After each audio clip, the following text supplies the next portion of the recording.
Manajemen Puskesmas berdasarkan Permenkes nomor 44 tahun 2016 dibagi menjadi 3, yaitu yang pertama P1 atau perencanaan. Perencanaan adalah suatu proses kegiatan secara urut yang harus dilakukan untuk mengatasi permasalahan dalam rangka mencapai tujuan yang telah ditentukan dengan memanfaatkan sumber daya yang tersedia. Mekanisme perencanaan tingkat puskesmas yang pertama adalah menyusun rencana usulan kegiatan atau RUK yang meliputi seluruh kegiatan di puskesmas.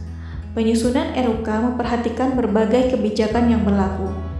Puskesmas perlu memperhatikan masukan dari masyarakat melalui kajian dari lintas sektor puskesmas.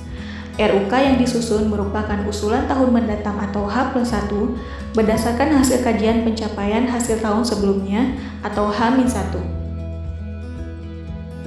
Dalam penyusunan RUK, dilakukan tahapan analisis situasi mengenai permasalahan yang dihadapi puskesmas melalui analisis terhadap data yang dikumpulkan oleh tim.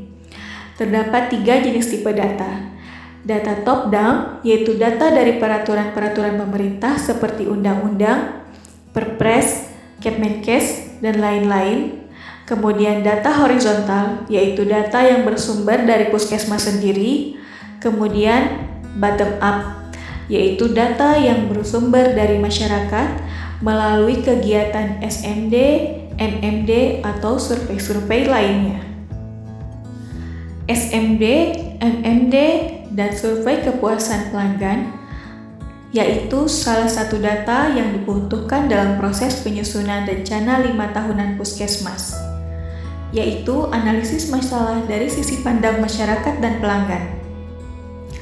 Analisis masalah kesehatan dari sisi pandang masyarakat atau SMD, yaitu survei mawas diri, dilakukan pada awal bulan Januari.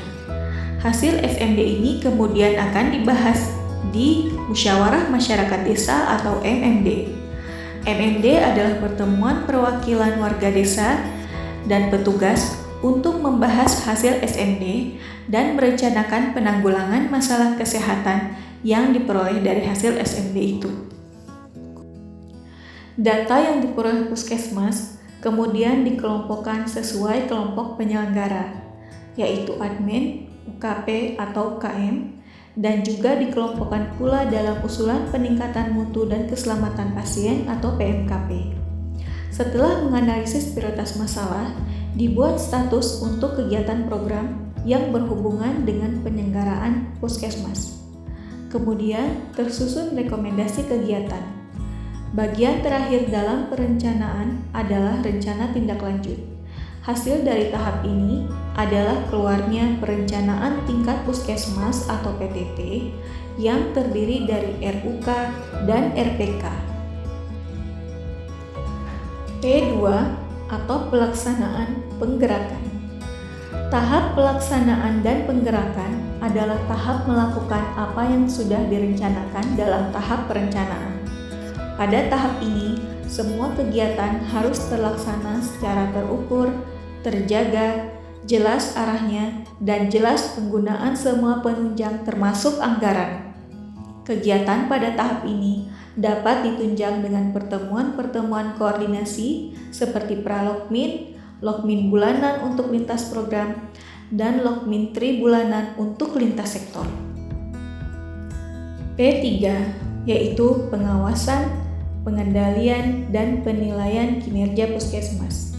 Pada tahap ini, yaitu tahap menentukan apakah kegiatan yang dilaksanakan sudah sesuai dengan yang direncanakan atau apakah hasil outcome sudah sesuai dengan yang diharapkan.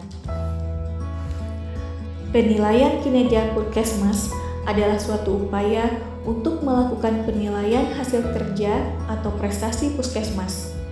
Adapun aspek penilaian meliputi hasil pencapaian cakupan dan manajemen kegiatan termasuk mutu pelayanan. Jika penilaian belum sesuai, maka harus dilakukan evaluasi apa yang menyebabkan masalah.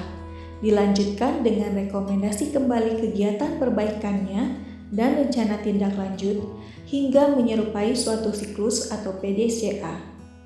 Evaluasi yang dilakukan didasarkan pada indikator SPM, Permenkes nomor 43 tahun 2016 tentang SPM di bidang kesehatan dan sesuai dengan Permenkes nomor 4 tahun 2019 tentang teknis pemenuhan mutu pelayanan dasar pada standar pelayanan minimal bidang kesehatan.